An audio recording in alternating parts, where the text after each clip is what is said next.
Hello, we are here to do a fruit, seed, pollen lesson, lab, all kinds of fun things. This is your science lesson for this week.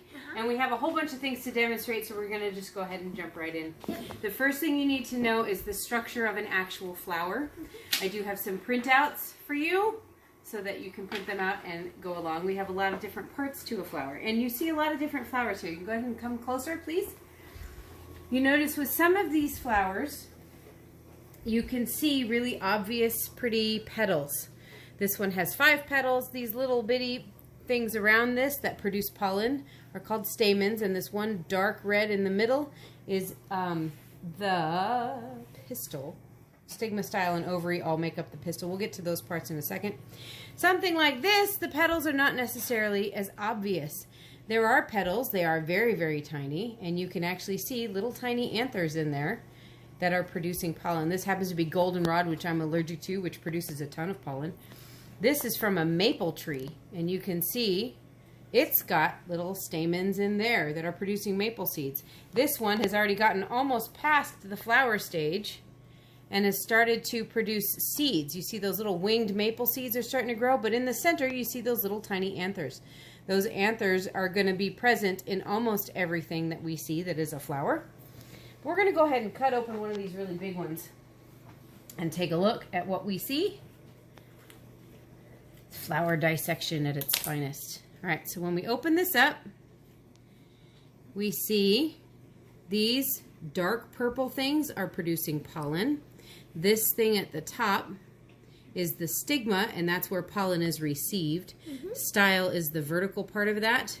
And then way down in here is where the ovaries are, which are what become seeds when they're pollinated. This is not cutting very well.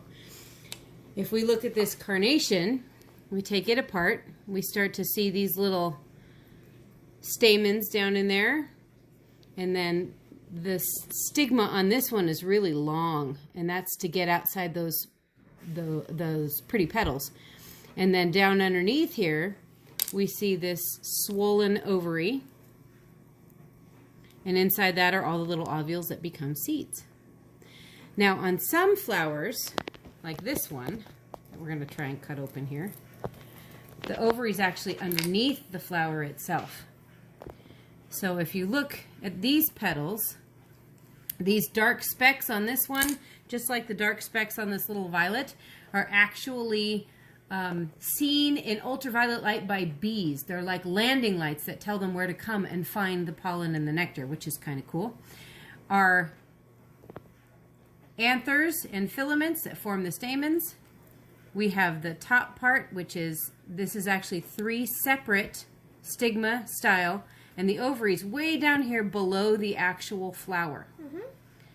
And you can see a whole bunch of seeds in there. Now, lilies are unique because the fruit that they form is actually a dried capsule. Now, this capsule happens to be empty, but it is a dry fruit that produces a bunch of dry seeds.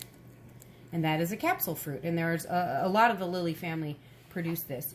We need to know the parts of these different flowers because this is a pear blossom.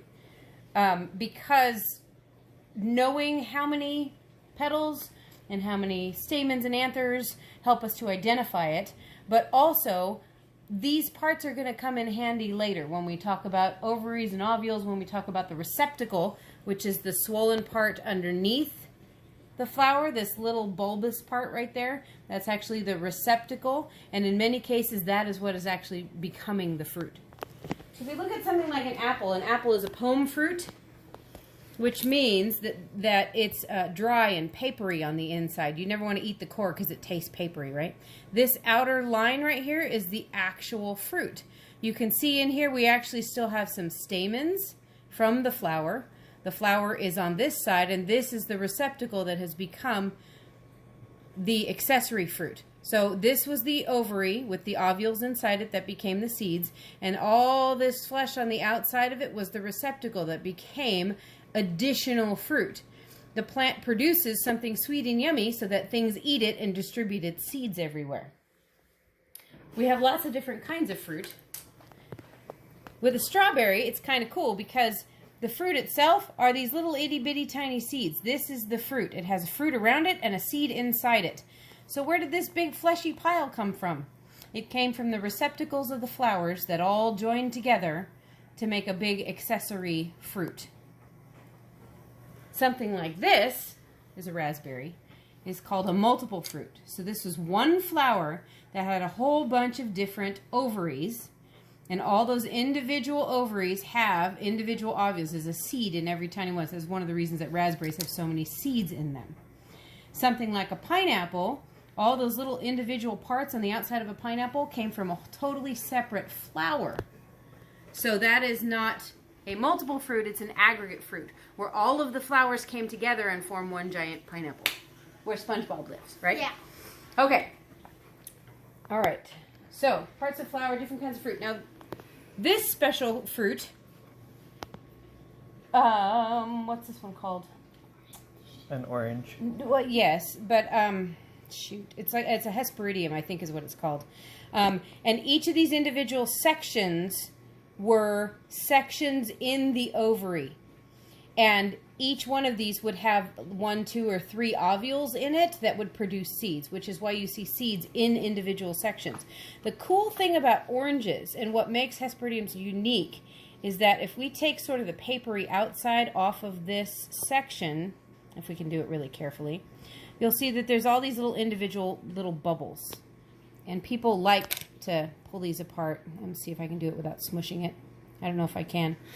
But all these itty-bitty little sacs of fluid were actually hairs that were inside of the ovary of the plant.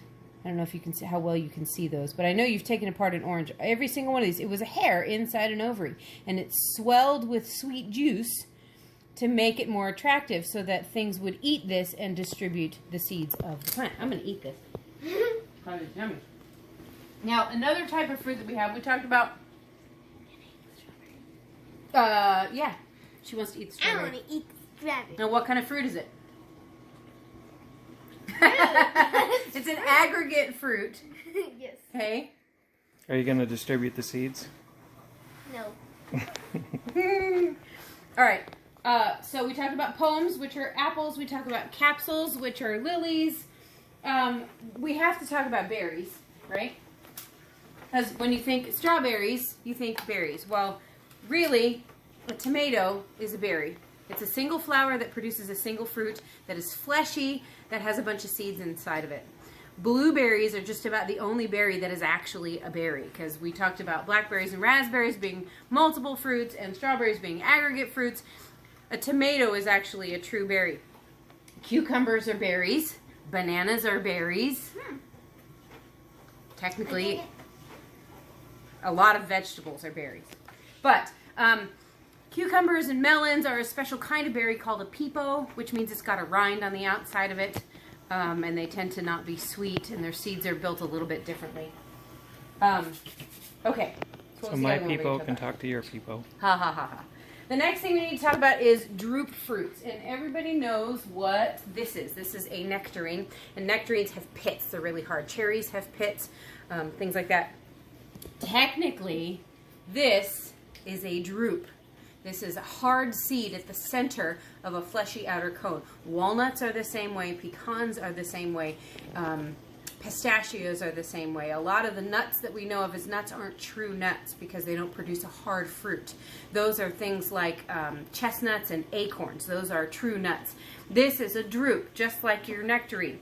When we take a nectarine out and you find a pit, you tend to think of this as being the seed, but actually this is the exocarp of the seed, and the seed itself is inside of there, and it looks a lot like an almond.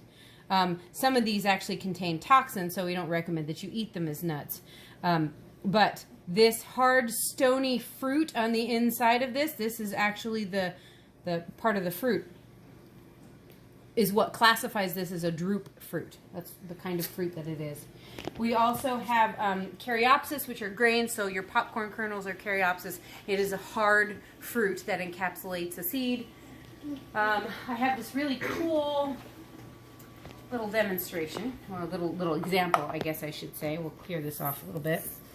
This, I'm sure you recognize, is a maple seed. And the seed coat split. There's actually the seed itself, and the seed coat has split. And these two primary leaves, oh, there's the seed coat, sorry. The two primary leaves that come out of this are called cotyledons. They're big, fat leaves, and if you ever plant like watermelon seeds or zucchini seeds, you'll see these two big, fat leaves coming out of there. These are like an egg yolk for a chicken. They contain a lot of fat and a lot of fuel in order to grow the plant, which is why nuts and seeds have so many calories in them, because those calories are what fuel growth. And then we have the root coming down, a great big taproot, and then we have the leaves on top. This is going to be a little baby maple tree. These cotyledons will stay there until you produce secondary leaves. So a second set of leaves at the top, and then these will shrivel up and their job is done, which is really cool. But this is actually a maple flower that produces these cool little maple seeds, which is kind of neat. Okay, this is a cone from a juniper, and inside cones are the seeds. The flowers of pine trees are a little bit different, but sometimes you can actually see in the height of summer that the top cones at the top of a tree are producing a lot of pollen, and the cones at the bottom tend to be like these big female cones. I have an example here of a bigger pine cone, and these tend to be, they are the female cones. And I don't know if I can actually get a seed out of this one. I've had this one around for a long time. Oh, that might be a seed right there. So the seeds actually come out of the pine cone. And that's what squirrels are doing when they chew apart pine cones. They're actually trying to get to the seeds. Pine nuts come from pine cones, great big pine cones. And cones are a little bit different, but they do have flowers, and they do produce pollen, and they do have ovaries, and they do make seeds and fruit. Those little pine nuts are the fruit at the bottom of this seed. Coconut! Lizzie wants to break open this coconut real quick. I did want to show you one last flower. When you see a big multiple flower like this, you tend to try and look in the center to try and find those anthers, and you know what? They're not there. Do you know why they're not there? Here, back up the camera a little bit. If we pull out one of these flowers, each one of these is an individual flower. And if you open these up, you will actually find a little bitty anther and a little bitty stamen. And that's why flowers like this produce giant seed heads that are full of seeds, because each one of these is an individual flower that gets pollinated and produces a seed. If you've ever grown sunflower seeds, you see that big giant seed head that's totally full of sunflowers. That's because each individual one of these is a separate flower, or a separate flower with a separate seed. Okay, so the last thing we're going to do is try and break open this coconut. Yeah! Now, when I was in the tropics, there is one weaker one, a weaker eye. Out of the three. Out of the three. And you're supposed to use a corkscrew. I didn't actually do that. The other thing that you can do, I can find my big knife, which is, of course, in the dishwasher. Knife!